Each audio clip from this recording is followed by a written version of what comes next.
You're here kicking it with Brother Smalls.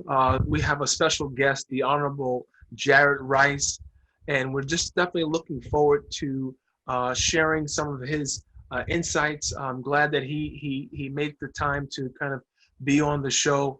I'm going to give you just a brief intro of all the things that Judge Rice has been a part of. And so right after law school, Judge Rice joined his mother, Gail B. Rice, and J. Roger Rice, his dad, in the New Rochelle law firm Rice and Rice, attorneys at law. When his mother left the law firm to become the full-time judge in the city of New Rochelle, uh, Judge Rice became a partner with his father. He was a trial attorney practicing primarily in the areas of criminal defense and civil rights, a public defender in Mount Vernon City Court for 12 years. Judge Rice assumed the lead defense role in the adolescent diversion part, representing hundreds of 16 and 17-year-olds in a treatment court specifically designed for youngsters. Mr. Rice was also successfully litigated some of the highest profile civil rights cases as relates to prisoner rights. In 2010, Judge Rice was elected to the New Rochelle City Council, representing District 3, and was later re-elected 2 additional terms. Judge Rice has been a fierce advocate for community resources, affordable housing, and job creation, and he ultimately helped secure a $10 million grant to revitalize the Lincoln Avenue corridor. Additionally, he effectively led the effort to make New Rochelle the first community in Westchester to accept the President Barack Obama's My Brother's Keepers Community Challenge. In January, Mayor Noam Bramson of New Rochelle appointed Judge Rice to become the city court judge, replacing his mother, the Honorable Gail B. Rice. Judge Rice is married to his high school sweetheart, Jasmine, and they have 2 beautiful kids. And I'm so excited that he's here on Kicking It with Brother Smalls. How are you, sir? Everything's all good. Thank you so much for having me. How's everything on your end? Oh, it's great now. It's great now. No, I thank you for taking out the time. How are you guys doing in this COVID-19 environment? So obviously, when I first was sworn in January, and I was anticipating what 2020 will look like, I did not expect for us to be in a global pandemic and also to be dealing with um, unrest surrounding the killing of George Floyd and race relations, and it's a lot. Initially, I thought we would just be pretty much dealing with the criminal justice reform that was newly enacted for this year. But, the court has been doing more virtual operations, and we're slowly but surely opening up right now. So we're getting back, hopefully, to a new normal. Obviously, we don't know what's ahead, but we're trying to make do to the best of our abilities to provide court services throughout these times. Got it. I wanted to ask you, how has your training, your experience, you served with the New Rochelle City Council for I believe it was 9 years, and how has that experience kind of helped you, not only being a council member, but the other experience as a lawyer? Yeah, so on the council side, I said helped me in 2 ways. Importantly, one, dealing with my District 3 constituents. District 3 is one of the most diverse districts in the city of New Rochelle from a racial and socioeconomic level. So I had a chance to really be on the ground in the street to deal with people's issues on a day-to-day basis. And it provided a lot of insight just to what a lot of people are going through. Secondly, just being on the city council, I had an opportunity to really get behind the scenes and know how government works, in particular how the city of New Rochelle works. So with those 2 big experiences that I had with me from the city council coming to the bench, I'm on the judicial side now, I was on the legislative side before, it made the transition much easier because I have a better bird's eye view of what we're dealing with here in New Rochelle. And on the law side, obviously I was a public defender for many years, so I had opportunity to be in the Mount Vernon City Court, which was a really busy court. I saw what was going on there. So the transition just on the criminal side and also being a civil rights lawyer, New Rochelle is not as busy as other courts. So it's been a good transition for me, notwithstanding the pandemic that has kind of brought things to a halt. Got it. And you come from a family of lawyers. Yeah. So yeah, the irony is, I growing up never wanted to be a lawyer. I wanted to be a basketball player. I had hoop dreams. I was pretty good. I was an all-county player in high school, and I got a Division I scholarship. And I got to college, and after several injuries and coaching changes, and I just realized one day that, you know, I'm a student athlete, but I want to be a scholar. And I was 20 years old, and for young men, it takes different times for that light to click off in your head. It hit me one day, and I had a lot of catching up to do. I had to bring my GPA up from a really low number, which I didn't want to say, to I was able to get to a 3.0 after striving for 4.0s for 2 years straight. And I was successful in studying um, to get into law school with law school admissions tests and the LSAT. And I was able to receive a full tuition scholarship to North Carolina Central School, University School of Law. So that was my start. And it was something that clicked in me to just really want to maximize my brain, not my body, and to give it my all. And once you give it your all and you put it all out there, a lot of things are possible that you wouldn't think were ever possible. Is that what you hope young people get from your, your career, your involvement? I mean, you come from a prominent family in New Rochelle. You were the council district representative for, several years. And you were a prominent athlete as well. What do you hope young people get from your career and where you're at now?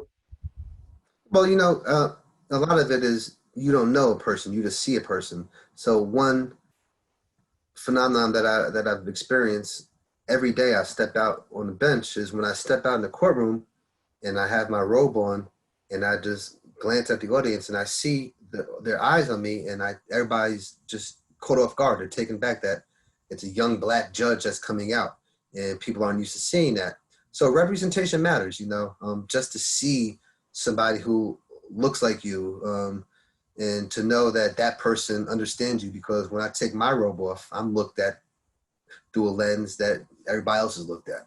So one, representation matters, but more importantly, it's good for me to be able to use my knowledge and use my experiences on the bench to provide assurities that I know where you're coming from, and I'm going to be as fair and balanced as possible, and I understand many of the issues that are being brought to me. Right. Your perspective is a unique one. What do you hope to kind of deliver as a city court judge? So today, because of all of the introspection that we have, the court system is undergoing independent study on institutional racism within the court system in New York State, which is huge. Jay Johnson, the former Secretary of Homeland Security, has taken the lead. He's volunteering to work with this independent study, and it's going to look at all the courts. In New York, we have lower trial courts where the New Rochelle City Courts won, and it goes up to county court and Supreme Court and surrogates court and Court of Appeals and so on and so forth. And we're going to look at all those. We're going to look at disparities and sentencing outcomes, and we'll look at the financial ramifications of paying fines. We're going to look at community service options. We're going to look at everything across the board, and I'm happy to be part of this process. So one thing I would like to do is just leave my imprint on the times that we're living in today. Timing is everything in life, and I just happen to be presiding as a new judge during this really tumultuous period. Next year, I'm actually going to be the senior judge. The other two judges are retiring.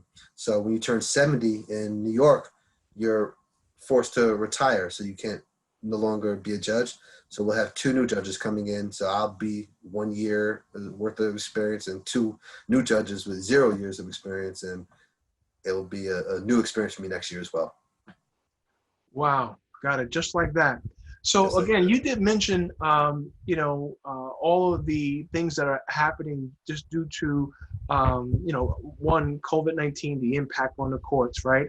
Trying to kind of get back to somewhat of a normal pace, so to speak, but also the criminal reform. And do you know what's going to happen once this, all this data comes back? Like what's going to be? I mean, are there going to be like different things that are proposed based on the data? So that's my understanding. When you look at the changes, you have to kind of go back a few years and look at some of the legislative actions that have taken place. So for one, we passed raise the age 2, 3, 4 years ago. And what that did was took New York State out of the one of the two states that automatically criminalized the behavior of 16, 17-year-olds, and you took them out of adult court. And by and large, now they're in the family court system where it's much easier to resolve our outcomes and issues and is able to get treatment solutions, and you're treated as a kid because at 16, 17-year-old, you are a kid. Right. Fast forward to today, we now have bail reform. So bail reform basically says if you're charged with a misdemeanor in the past, a judge can put you in jail for stealing a loaf of bread. But now with misdemeanors, for the most part, you're going to be sent back out and you're going to be required to come back to court. So the thing with bail that a lot of people don't particularly grasp is bail is really supposed to be just a surety to make sure that you come back to court. If you come back to court, then there is no reason to set bail. If you're going to have a trial and you're going to have a negative outcome at the end of that, that's a different story as it relates to sentencing. But pre-trial, you're presumed innocent and you're entitled to come back to court on your own volition. And it's up to judges to kind of gauge if we feel that you're going to do what you have to do and come back to court. That's really the primary purpose of bail. Yeah, no, I heard something said. I think Brian Stevenson, I think he's the director of the Equal Justice Institute. He mentioned something about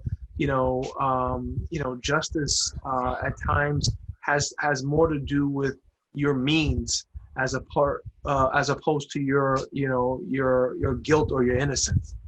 And Correct. that's something that definitely.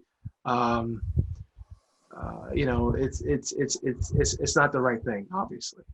Correct. So in addition to the legislative reforms, we're looking at restorative justice practices. And that's a relatively new concept in the grand scheme of United States criminal justice. But because it's new and because we are in this change period, there's a lot of room for innovation. So one thing that we're looking to do and doing right now in New York City Court, and I'm bringing some of my experience from the New York City Council, we're working with community organizations to see where are our real and true community service needs. And if we can tie court users to community service versus incarceration, or on the other end of the spectrum, fines, prohibitive fines that often end you into spirals of situations that start off with something small, then that's a real opportunity from a restorative value to give back to community and to make the community whole again. Because as you know today, due to the pandemic, there are a lot of needs. There's a lot of food insecurity. There's a lot of housing needs. There are so many things, and we really need some volunteers out there to make this all work.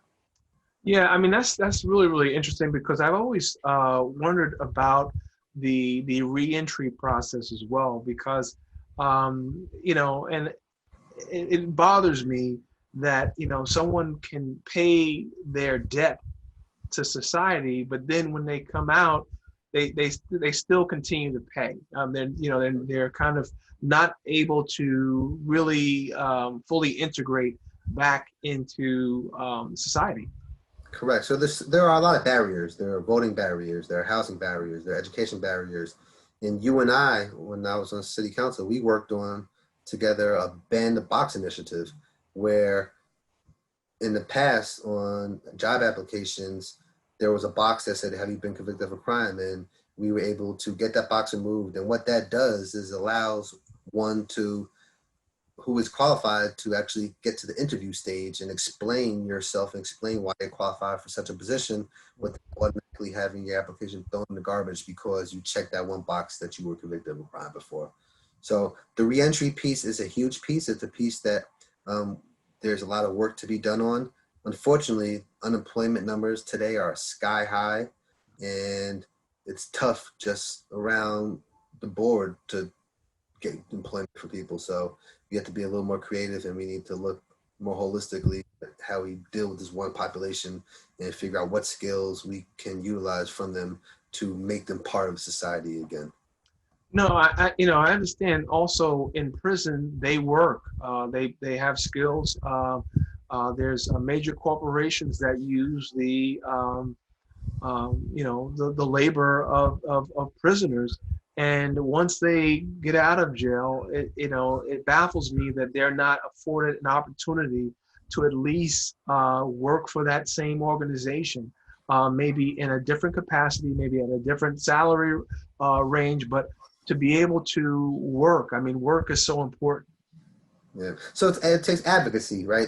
In prison labor, obviously, you're making pennies for the work that you're doing, and once you are released, you're entitled to a much higher wage structure. So it's difficult because the competition for those jobs is such where they're just not there at the numbers that we would like, and especially in today's day and age where we do suffer the effects of the pandemic and we have the unemployment numbers that are out of this world. So it's going to take a lot. We're at a unique period here in our society, and we're at a pause period where we can kind of reflect and think and look inwardly to see what wasn't working before and what may work better. Mhm. Take a lot of honesty and a lot of truth and a lot of introspection to where we were and where we need to go. Yeah, because again, it seems like a cycle. I was reading a stat regarding there's 10 million Americans that at least have someone in their immediate family that's incarcerated.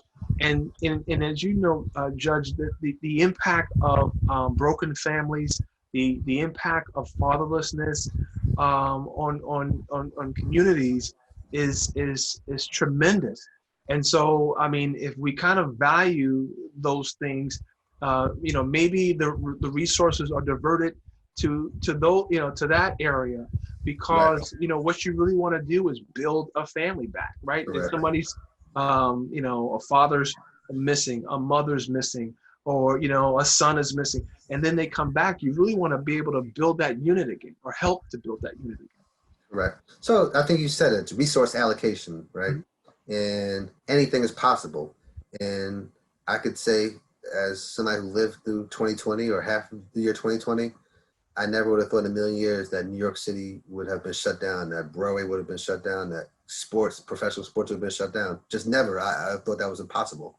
So that being said, anything is possible. And as it relates to just shifting resources to doing things that we've never done before, that's totally possible.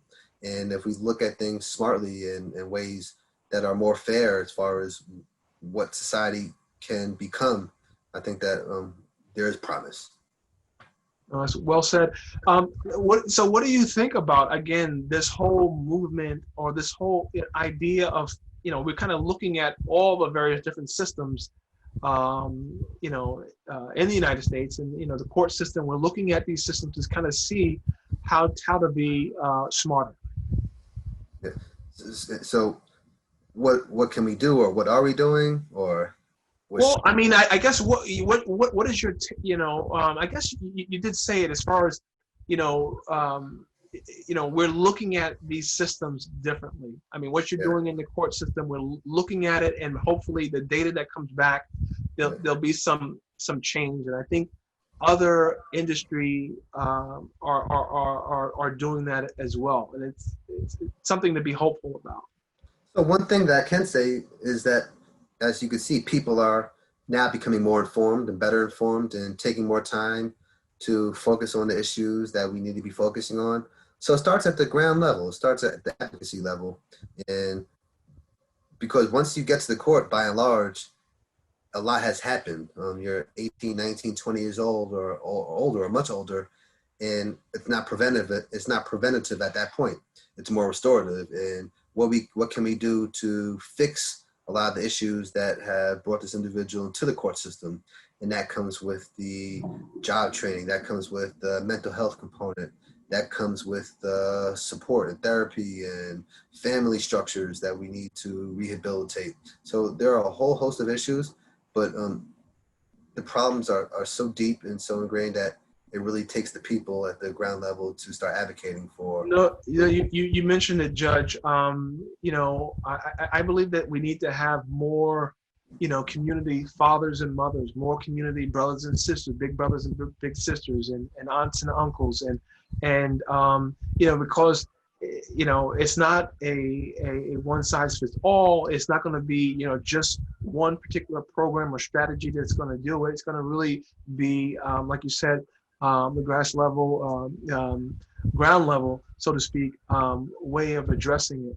I wanted to ask you, growing up, who, as far as your mentors, those people that kind of helped you on a professional and on a personal level. Yeah. So throughout my life, I've been fortunate to have two amazing parents, and I'm 41 years old today, and I still have them. And when I hang up, I could pick up the phone and call them for advice. So without a doubt, they have been the two biggest influences on my life, and provided mentor roles in ways that I can't imagine.